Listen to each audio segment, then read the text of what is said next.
Hello everyone, तपाईँहरू सन्चै हुनुहुन्छ? आज चाहिँ म यो क्रोसेट सम्बन्धी यदि तपाईँलाई क्रोसेट सिक्न इच्छा छ तर कसरी सिक्ने भनेर सोचिरहनु भएको छ, टाइम पनि छैन तपाईँलाई त्यहाँ ट्रेनिङ लिन जानलाई र तपाईँ घरमै बसेर सिक्न चाहनु भइरहेको छ भने म यो भिडियो चाहिँ तपाईँको लागि बनाइरहेको छु है।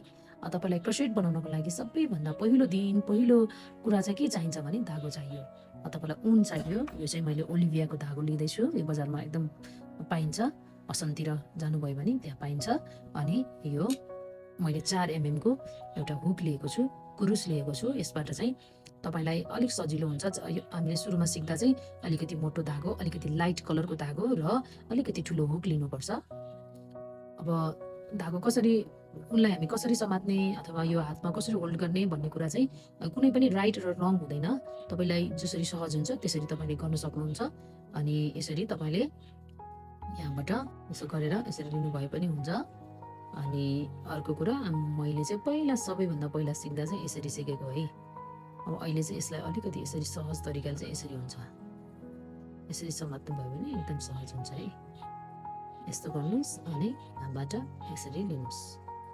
अनि धागो त समात्नु म अब के गर्ने, यो ठिक्क हातमा यति नै समात्ने हो। यति लामो गर्नुभयो भने तपाईँलाई गाह्रो हुन्छ। अनि ठिक्क समात्ने यसरी तपाईँलाई। अनि अब क्रुसलाई यो चाहिँ यसरी पहिला सुरुमा नट बनाउनु पर्यो। नट बनाउनको लागि चाहिँ म तपाईँलाई सजिलो आइडिया दिन्छु। म चाहिँ यतिकै बनाउँछु यसरी। यहाँबाट यसरी लिनुहोस् यसरी। अनि यहाँनिर क्रुसलाई तलबाट छिराउनुहोस्। अनि यो ठिक्क यो क्रुस यसरी यो पाल देख्नुभएको छ, यो पाल ठिक्क यत्रो बनाउनु भयो भने यसरी छिर्न सजिलो हुन्छ। र यसलाई यसरी तानिदिनु भयो भने नट बन्यो है, एकदम सजिलो छ। यसरी अब क्रुसलाई धागोको तल छिराउनुहोस्, मैले छिराएको जसरी यसरी। अनि तान्नुहोस्। अब तपाईँले यसो टाइट गर्नुभयो भने त यो छिरेन। त्यसैले यसलाई हल्का लुज बनाउनको लागि चाहिँ तपाईँले यस्तो गरेर यो क्रुसलाई यसरी माथि तान्नुभयो भने यो लुज हुन्छ है। अनि धेरै ठुलो पनि बनाउनु भएन, ठिक्क बनाउने। यो क्रुस ठ्याक्क छिर्ने जति साइजमा यत्रो बनाउनु भयो भने एकचोटि यसरी सजिलो हुन्छ। ल अनि ठिक्क बनाउनु भयो भने यसरी छिर्छ। यसरी तपाईँले पहिला सुरुमा चेन बनाउनु पर्यो, फेरि अर्को पनि बनाउनु पर्यो। अनि फेरि यसरी क्रुसलाई मुनि छिराउनुहोस् अनि तान्नुहोस्।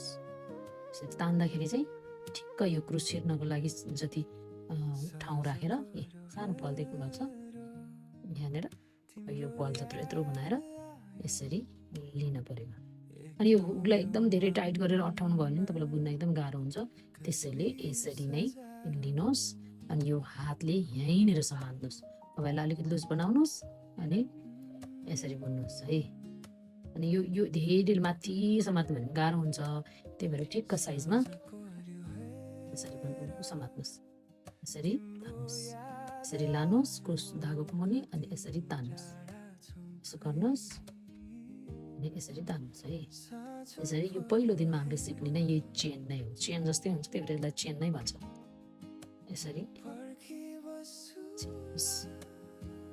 हस् त आजलाई यति नै। अनि हामी भोलि अब यो चेन बनाउन प्र्याक्टिस गरेपछि अब के बनाउने, यसबाट हामी के बनाउने भनेर फेरि भोलि हामी अर्को भिडियोमा भेट्नेछौँ र अर्को भिडियोमा म तपाईँहरूलाई फेरि सिकाउनेछु। हस्, thank you so much. Don't forget to follow me, please follow. अनि कमेन्ट गर्नुहोस्, लाइक गर्नुहोस् र क्रोसेट सिक्न चाहनेहरूलाई सेयर गर्नुहोस्। सक्दो धेरैभन्दा धेरै सेयर गर्नुहोस् र मलाई इन्करेज मिल्छ। म अनि यस्तो ट्युटोरियल भिडियोहरू हजुरहरूको लागि अझै आउने दिनहरूमा बनाउँदै जानेछु। हस् त, thank you so much. Happy crusade.